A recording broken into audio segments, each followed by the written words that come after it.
Welcome, everyone, to the Gratwick Hall Theatre Arts Guild for our season launch 2026.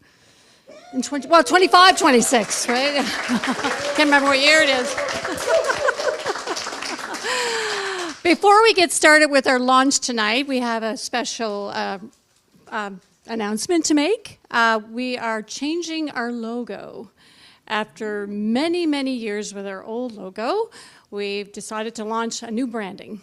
And to introduce the new branding is the creator of the new logo, Mr. Mike Barnaby. Thank you. Thank you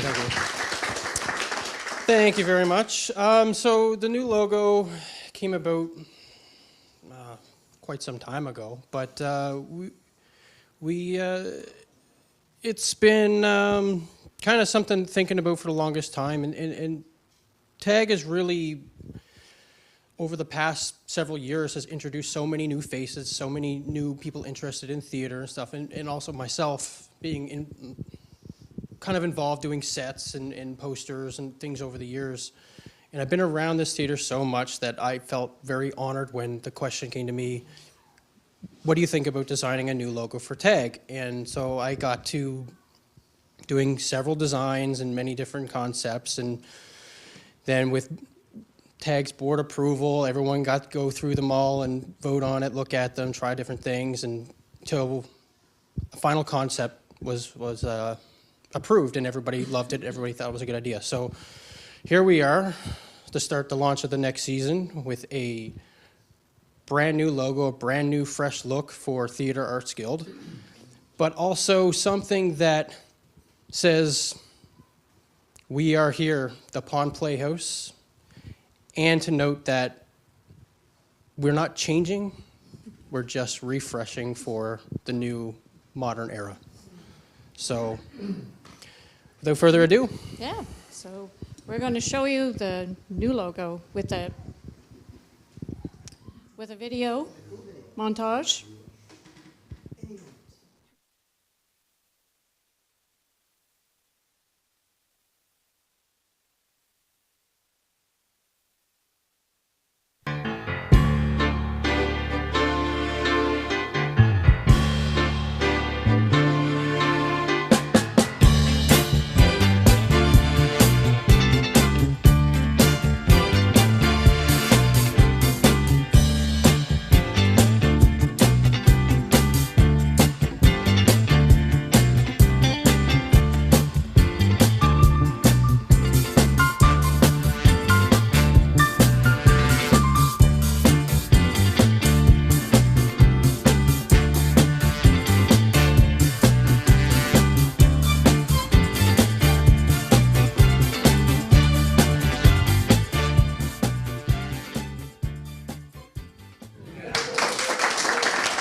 So there's our new logo for our new season.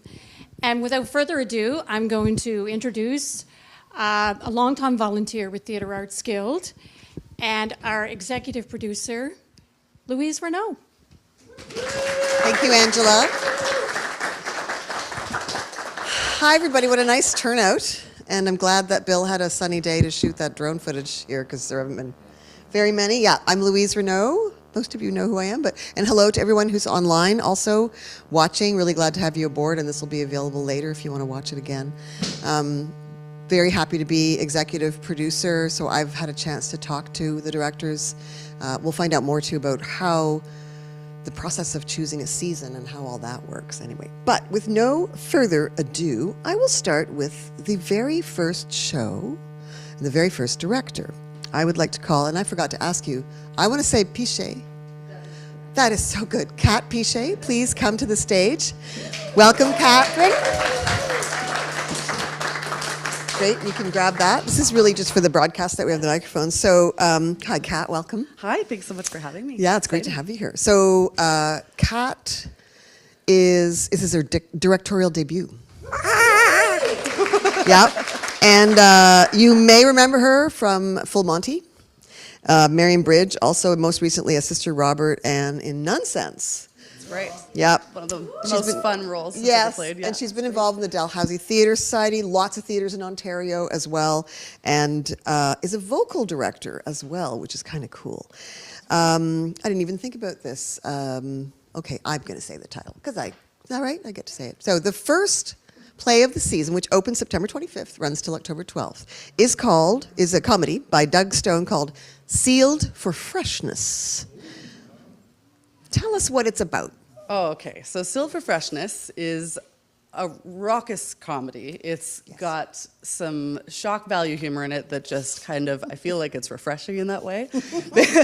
Basically, we're at a Tupperware party set in the 60s gone wrong. We've got, so it's got a lot of nostalgia for, I think, a lot of the audience members who might remember certain pieces of this. My partner's mother is ridiculously excited. She came for this, having never been a part of the tag. She's so excited for the Tupperware part.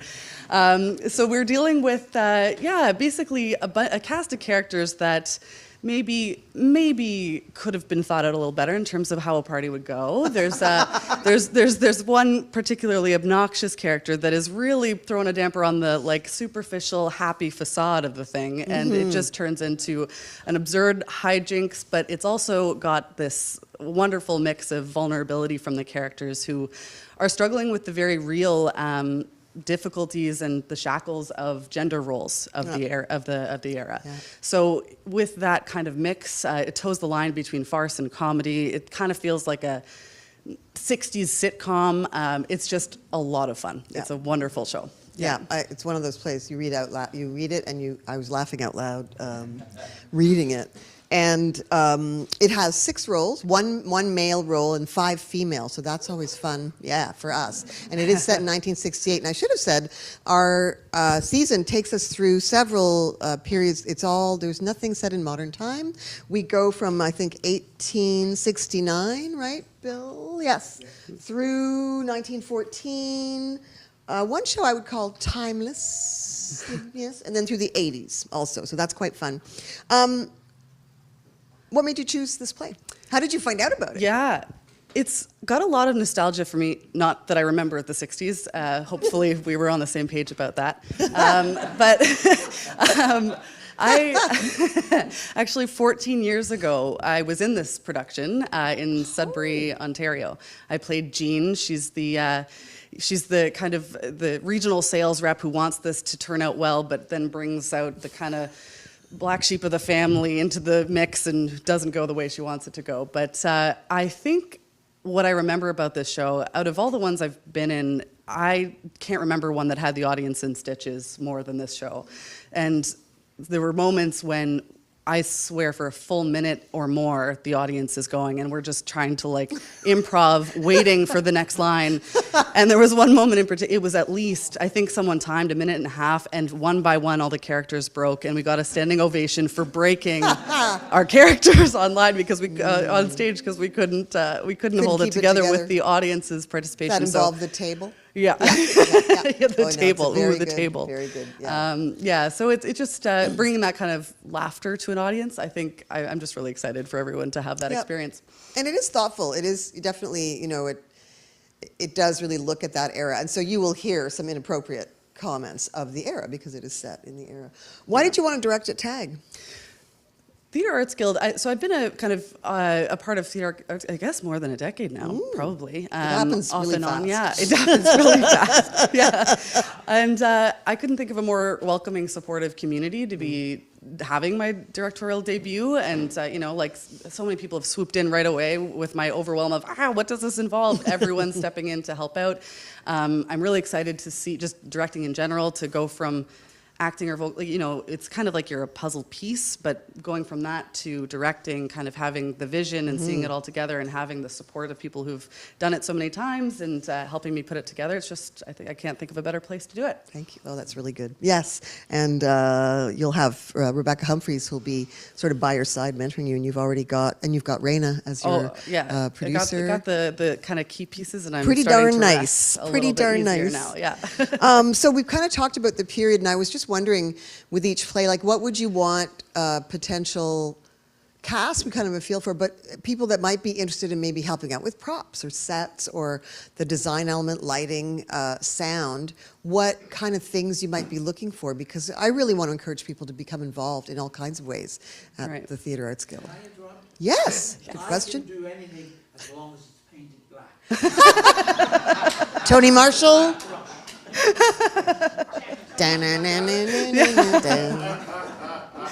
All right, very, very good. But it's patting Tony. Good. So keep that in mind. Yes, I can't say I'm imagining a lot of black, but It's a standard, it's a 1968 living room. that's right. We've got a suburban kind of blue collar living room. I'm imagining, I want it to take the audience back into that typical era with the music of the time. I want a really busy, a busy knick-knacky set that kind of with the crazy wallpaper and maybe Shag rug. shag rugs, That the you have to orange rake. couch. Oh gosh, I don't even know what that means. I feel like I should, but anyway. Oh, that used to be one of my jobs when I was a teenager. I had to rake the shag rug after vacuumed. Yes. How many rugs were anyway? Okay, anyway. Yeah. Yeah, so I think I think for the cast and crew, and the actors, it's going to be really important to set that piece so that it feels realistic for the people who are... Set the era. Set the era, exactly. And we've also got, there's almost this slapstick piece in there. It's got little elements of timing with the kind of sound effects and the costume changes. Little There's some slight special effects kind of off stage. Yeah, and we've been yes. talking. I've been getting a little excited about some potential special effects that I didn't know we could do. So that's going to be exciting. But yeah, I think the big piece for me is really kind of bringing people into the era. Yeah. And so the challenge and exciting piece for this will be for the cast and crew to figure out ways to do that. Great. And we're grateful to Costco for starting to sell vintage Tupperware. Oh my gosh, Move right over, Bill, now. so they can see the other one too, like this. Yeah, this was at Costco, and I went, oh my God, I have to buy this for the show. It was So- less than a week. I don't know, maybe for the live I could bring Yep. it out to within So a if week you're, of so someone interested in doing props, all this emotion about plastic, right? yeah. La la. So if you're someone who likes to rummage Yes. at Hand in Hand or Mission Mart or any of those places, My This could be a partner fun was job. excited about going on a cross-province Value Village trip, so What we're a gonna great have idea. to do that. Yeah. or Frenchies. Yeah. One last question, little fun fact about you that people might be surprised to learn, if you've got. if you Yeah, can think of it. I've come a long way from my first lead role. I was Cinderella in a school production, and I forgot to drop the shoe. Oh. Yeah, it was a good one. I don't think there's a bigger screw up. Yeah. Oh, yes, there is. I was a cable reporter when I was in university, and I Yeah. went to cover the Santa Claus parade. Yeah. And interviewed all the kids and so on, and we got back, and my producer said, what's the one thing I wanted you to get if you went out? And I went, an interview with Santa Claus? See? So, That's yeah. good, that's Humble good. beginnings. Yeah, humble. That's what it is. Fun fact, humble beginning. Yeah, and then the poor prince just, not expert actors up there and didn't know what to do. It was kind of like pretending to grab a fake shoe, then deciding not to, and I let him go on for a good 45 seconds before I panicked and chucked the shoe out at him. Anyway, so it's a fun little fact. Yeah, That's great. Yeah. Of course, this show, because it starts in September, you'll be rehearsing in the summer, and auditions are coming up soon. And 3 weeks. Yeah. In 3 weeks. Yeah. The date? The 22nd Thank and you. 23rd, so Remember. Sunday and a Monday. Yeah. We're gonna have to start pumping the, Yeah, the so we'll publicity on keep that you all one. posted, and come out and read. It's always fun. Yeah, Yeah. it's gonna be great. Thanks, Kat. Thank you so much. Yes, good. No, very good. Thanks, Kat. It's Kat Piche, sealed for freshness. Everyone's been looking at see how much Tupperware they've got at home. So what follows? So we start with a comedy, and then we head into our winter show, or our family show, our holiday show, which in the past we've done a lot of pantomimes, but we're going to do a family show, not a pantomime, directed by Angela Butler, who has directed, I think, 6 pantomimes. Please come to the stage. She's right now the TAG president. She started in 1996 at Dartmouth Players. That was her first show. And but the first show she did at TAG was One Flew Over the Cuckoo's Nest. as an actor in 1998, and among many years of doing many directing, acting. You were in Dancing at Lunasa, my show, and produced. She's always ready to do front of house as well. I'm really grateful that Angela's there, so she's gone from One Flew Over the Cuckoo's Nest to Winnie the Pooh. So tell us all about Winnie the Pooh. Hi, everyone. Yeah, so Winnie the Pooh, the original Winnie the Pooh from A.A. Milne. It was written by Lindsay Price, who is a Canadian playwright, and she adapted the stories of the original Winnie the Pooh stories to make a play, which is great for Theatre Arts Guild because we're all about storytelling, and it tells the original stories, which is wonderful. And it also tells the story of being a child and having a stuffy that you call your own. And this little guy here belongs to my grandson, and he's very happy to be here today. And this is my other grandson's toy. So stuffies, toys that kids play with, and it's all about their story. And of course, you have your cast of characters like Christopher Robin, Winnie the Pooh, or Edward Bear as he was called, Piglet, Rabbit, Owl, Eeyore, and Kanga and Roo. And it's all about their story through the 100-acre wood, and it's such a refreshing little take on our family show this year. So I'm very excited. And you said something interesting to me. You said Winnie the Pooh chose you. You didn't choose it. He did choose me, or they chose me, because Winnie the Pooh can be any genre, and that's the joy of this show. It can be any genre, on any gender, any age, it's all about children. And so, it chose me. I didn't put the play in, but I was happy to accept it as a director. Because you immediately went, oh, Winnie the Pooh. Yeah, I know. Your eyes lit up.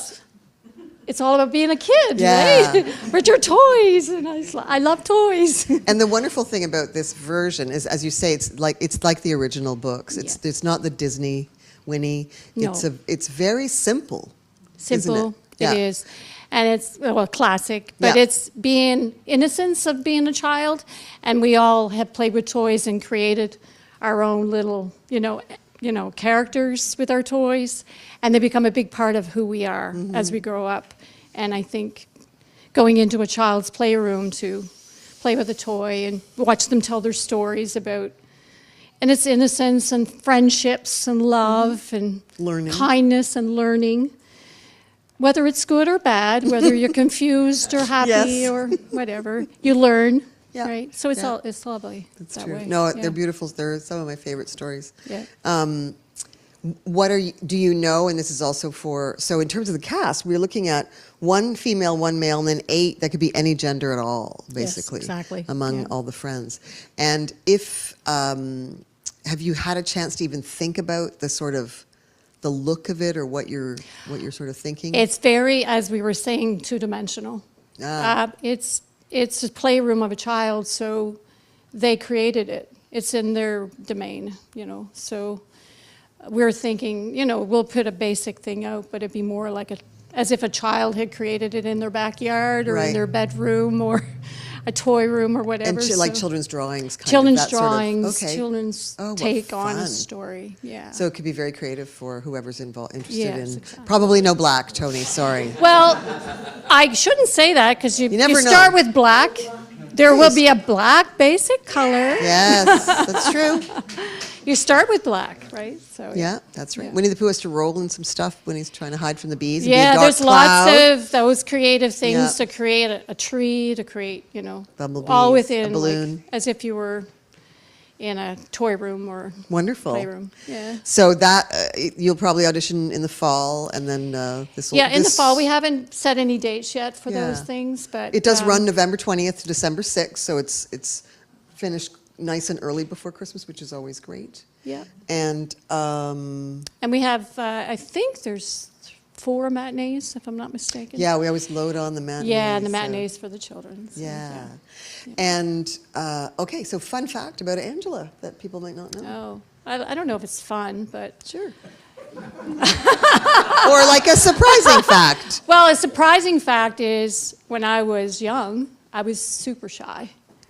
And believe it or not, it's theater that helped Yeah. me build my confidence. Yes. So that's why I love being a part of the theater, because it does build confidence and it makes you feel good about yourself, and you're able to get in front of people. And if my friends could see me now, like when I was in school, I would have fainted if I was up here. So yeah, so it's great. That's great. And it's not fun. Thanks. Thanks, Angela. That's great. You're So I'm glad, because it's a lot of work being a president or a board member, and it's great that you get to do this big Yeah, creative endeavor. It's a nice, Yeah, it's I'm very sure it'll creative. be, as soon as that word Winnie the Pooh's out there, the tickets are going to, so that's really good. Yes. Okay. Wonderful. Well, Thank you, Angela. Thank you, Louise. It's wonderful.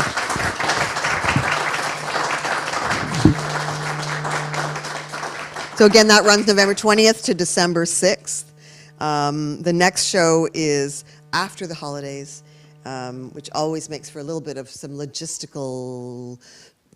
There's like a 2-week Christmas break. You start rehearsing, then you stop and you go again. So that's always fun. And I'm going to invite all the directors to a meeting soon to talk about all of those logistics. Our next director is very busy and has been very busy at TAG for a long time. He's been on stage or off stage since 2018 at TAG, and during the pandemic created in 2020 our audio drama arm. We now have a digital arm where you can listen to audio theater, and Joshua Law has created those. I'm going to invite Joshua up to the stage.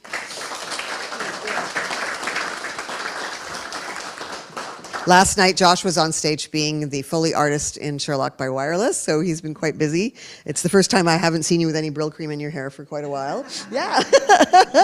And he produced at Dartmouth Plays the very ambitious The Laramie Project, which is a big show. So that's definitely a feather in his cap. Marion Bridge at TAG, he's acted in The Diary of Anne Frank, The Glass Menagerie, and directed several shows, and is 1/3 of the team that has created TAG Digital. So he's a wonderful asset to TAG, absolutely. So the play that he is doing will run January 22nd to February 7th. It was written by Stephen Massicut, and it is set in 1914, and it is called Mary's Wedding. Tell us about Mary's Wedding. Well, I mean, it is a bit of a spoiler, but it is a dream. It all takes place in the space between, one could say. It is the night before Mary's wedding in 1920, but it does go back to before 1914, into 1914, during World War I. Right. It is the night before, Mary's wedding, and her thoughts are always focused up to this point on her lover, Charlie. So we go through these moments of love and discourse, of those words that are left unsaid and those words that we wish we never said.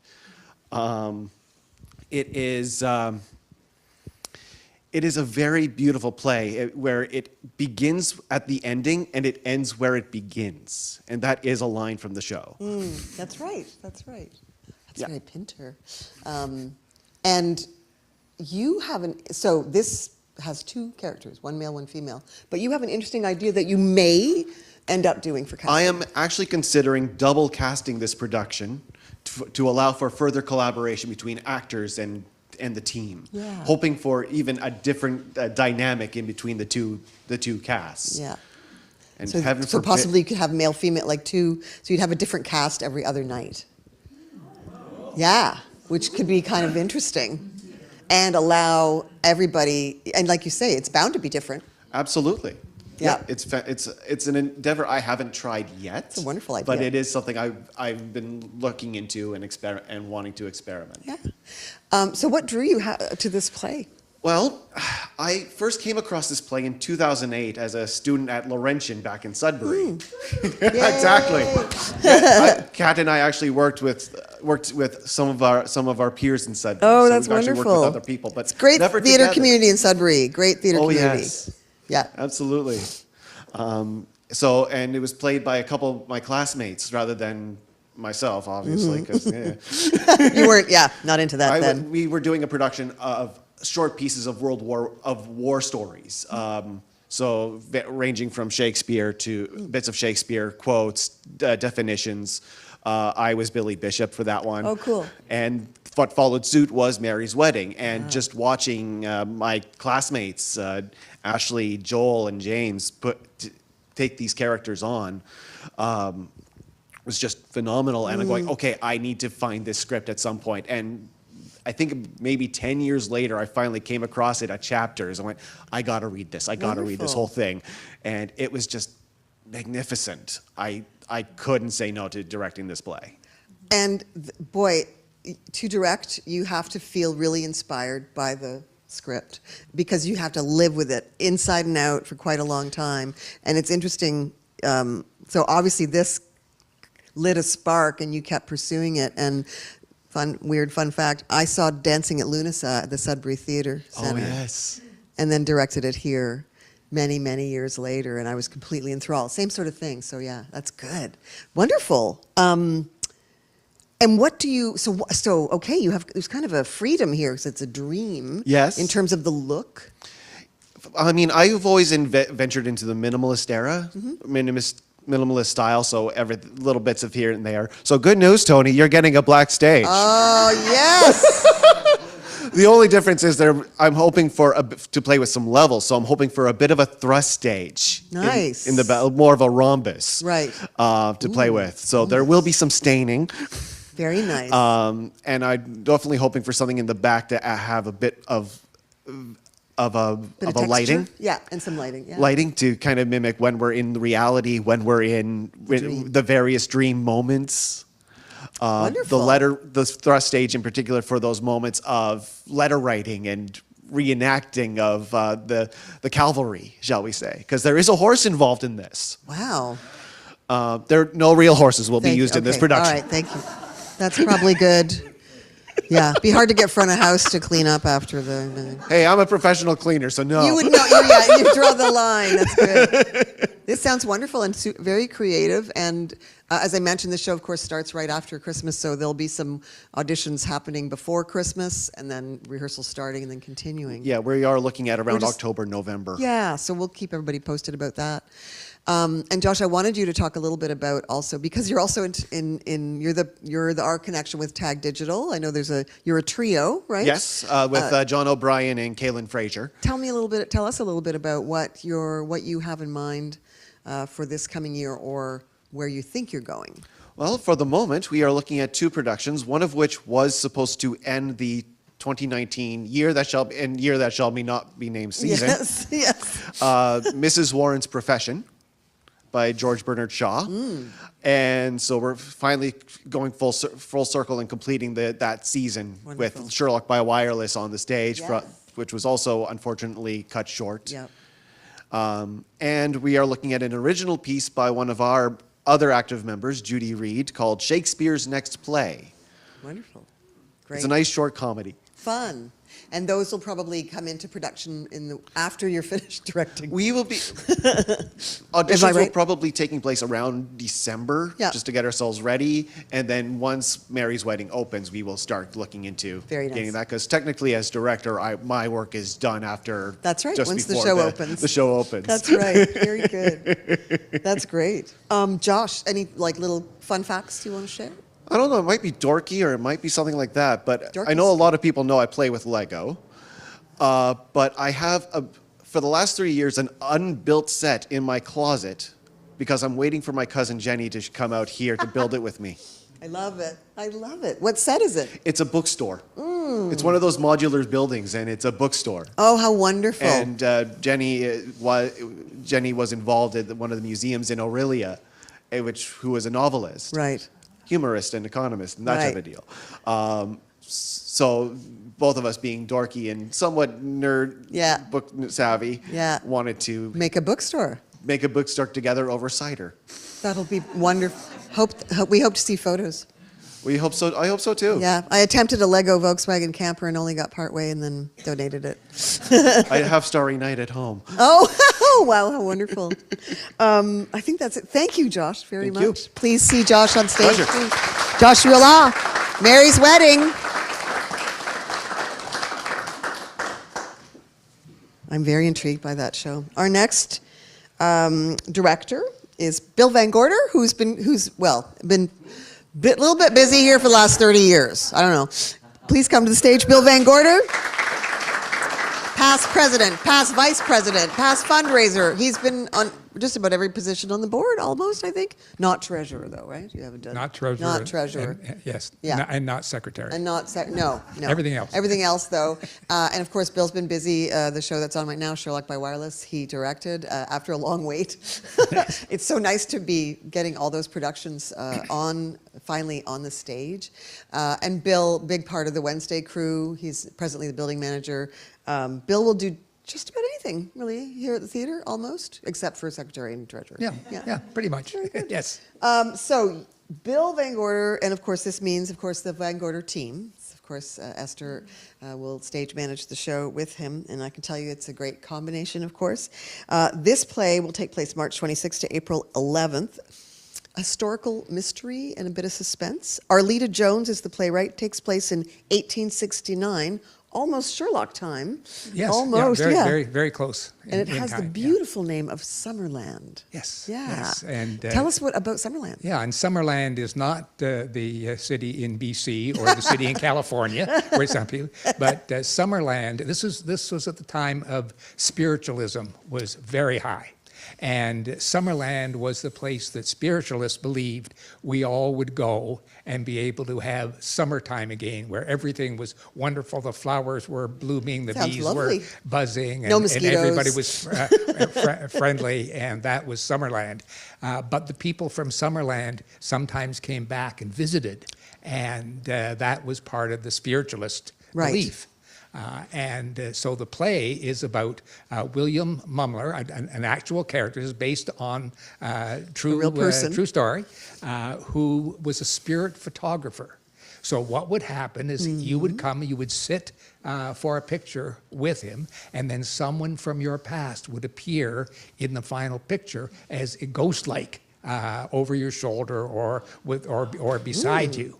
And he was most famous because Mary Lincoln sat for him after her husband was killed, and Lincoln appeared in the picture. And he was very famous and recognized right across North America and the world, for that matter, and talked about, including by Sir Arthur Conan Doyle, Yes, 'cause he was who a was a spiritualist Absolutely. himself and a great supporter. So this is a three-hander. Okay. There's Mumler, the photographer, and his wife who assists him, and then there is a police officer who doesn't believe any of this, Right. wants to find out how he's faking these things and making them happen so that he can take him to court, and because he was becoming very wealthy. He was very popular, and obviously this policeman has a little jealousy about him too. But the interesting part of the story is, as it moves through, the police officer becomes less and less critical and more finding that this may be true. And there's a number of incidents that happen that make the story very interesting and very suspenseful throughout as we go through it. And this is a time, of course, the mid-1800s, photography was a huge deal. It was a huge technological thing, and Yeah. people were very excited about photography, capturing images. And It was, so, and this was the old-fashioned photography Yeah. with the plates that were chemically set glass up, plates, and then yes. the big box camera that the photographer went through the black cloth Under over the- himself that's right, as he did yeah. it. So yes, lots of interesting stuff like that for us to have on stage. Now you have a background in magic. Is that part of what drew you to Summerland? Well, There's something certainly magical about it. the interest in that, as you know, an unfun fact about me is I put myself through university as a magician, and and then Esther and I had for many years until other life got in the way, a psychic entertainment act where Esther is actually the thought reader. So yes, that's certainly part of it, and also will allow us to bring some of the knowledge that we have of the performance of magic actually onto the set. So like Bell, Book and Candle that I directed many years ago will have some actual occurrences on stage that will be created by magic principles. Oh, fun. Yes. This sounds very fun. Very fun. And yes, Bill has directed many, many, many shows. You've acted on stage, you've built sets, you've done the whole. So we can, oh, that's fun. So some special effects? Yes, absolutely. Special effects. Very special. A number of things. Wonderful. Ghosts appear or not. Ghosts are heard.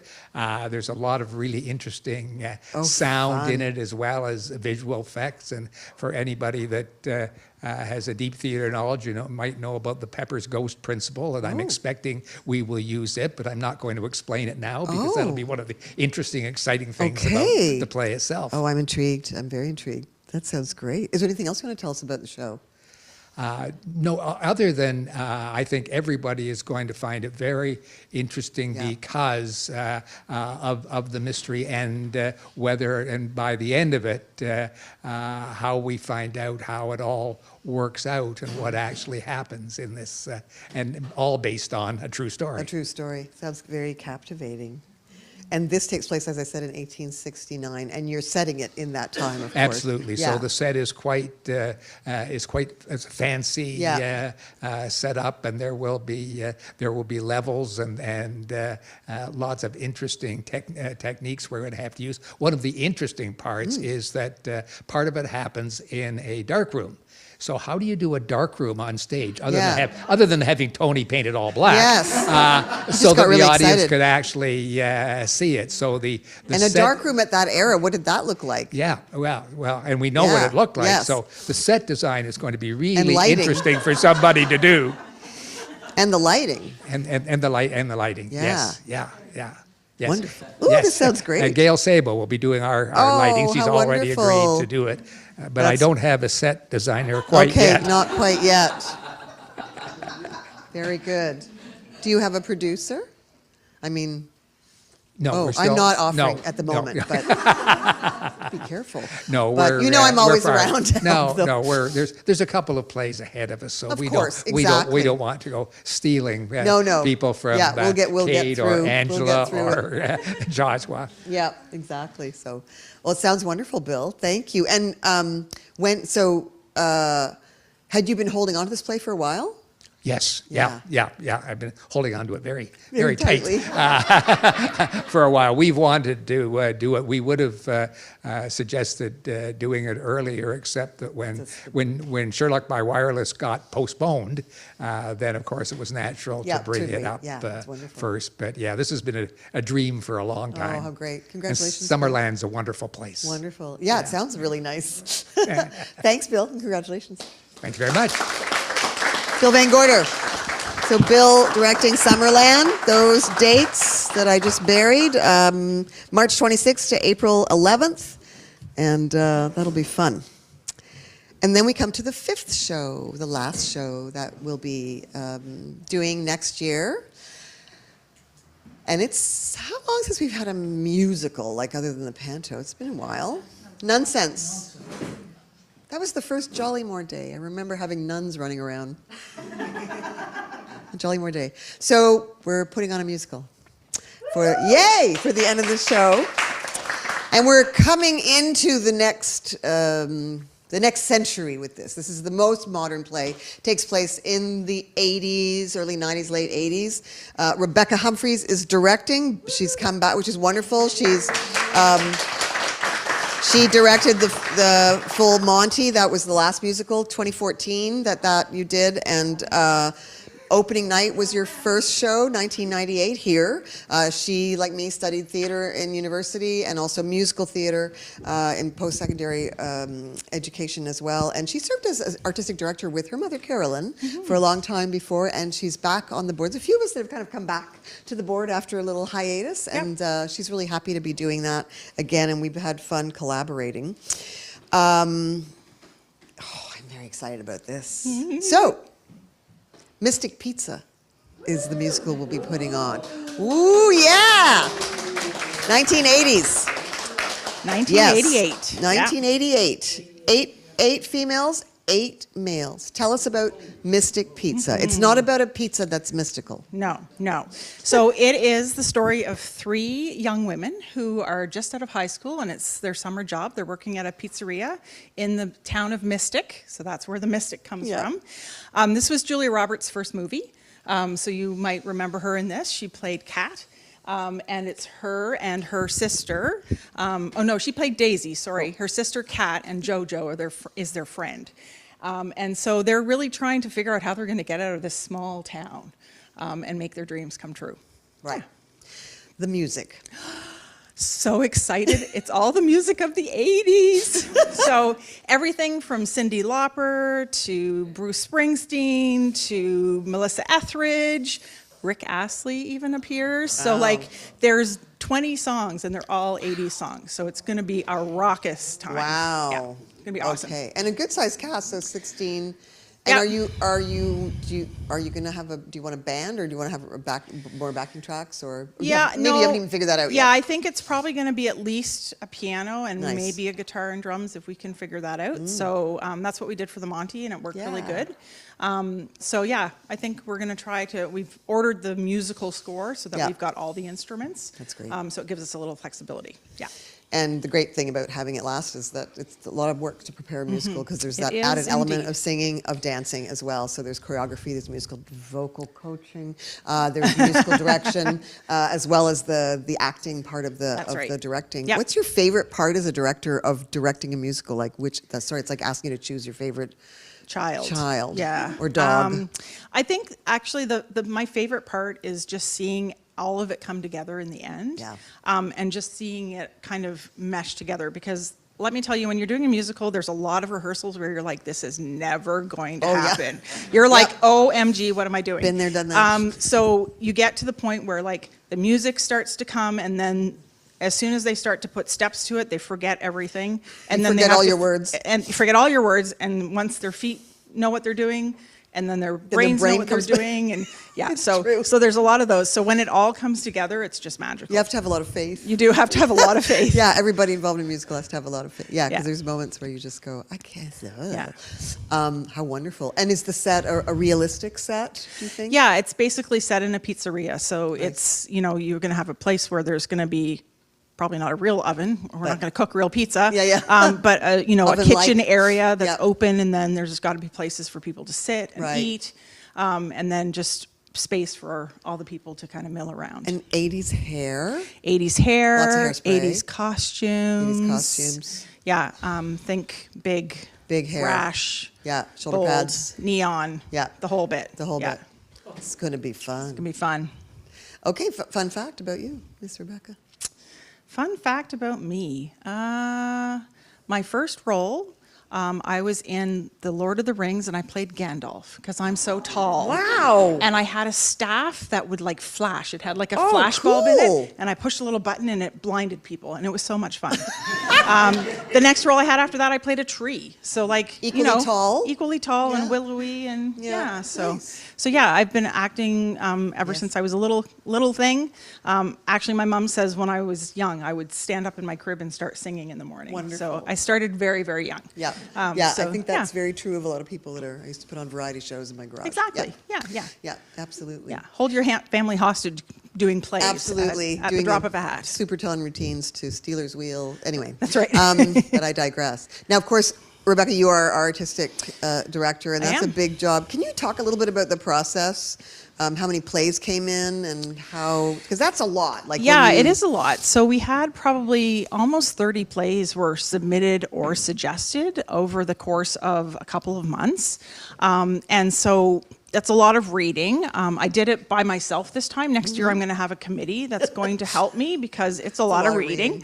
But it was kind of like I kind of launched into it and just kind of hit the ground running, and so didn't have a lot of time to kind of gather people together, but I'm going to start now and start to form a committee for next year.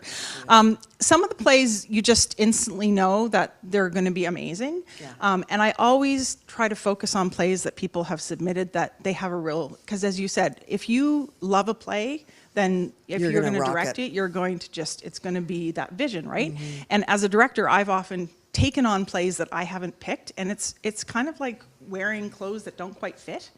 I mean, it's not that it's not a good show in the end, but it just doesn't have that same spark. Yeah, you have to have that passion for it. Yeah. So 3 of the shows were submitted by the directors, and then I went on the look for a holiday show because I was thinking, what if we don't do a panto? What is the option there? So I kind of looked a bunch of different things and found Winnie the Pooh, which I thought, it's a classic and it's going to appeal to both adults and children. I mean, that's what I love about things like the Pixar movies is even the adults that go see them can really enjoy them because there's a lot of adult humor in them, but there's also, they're great for kids. So I think anyone who's read Winnie the Pooh to their kids or still enjoys Winnie the Pooh is going to really find that one appealing.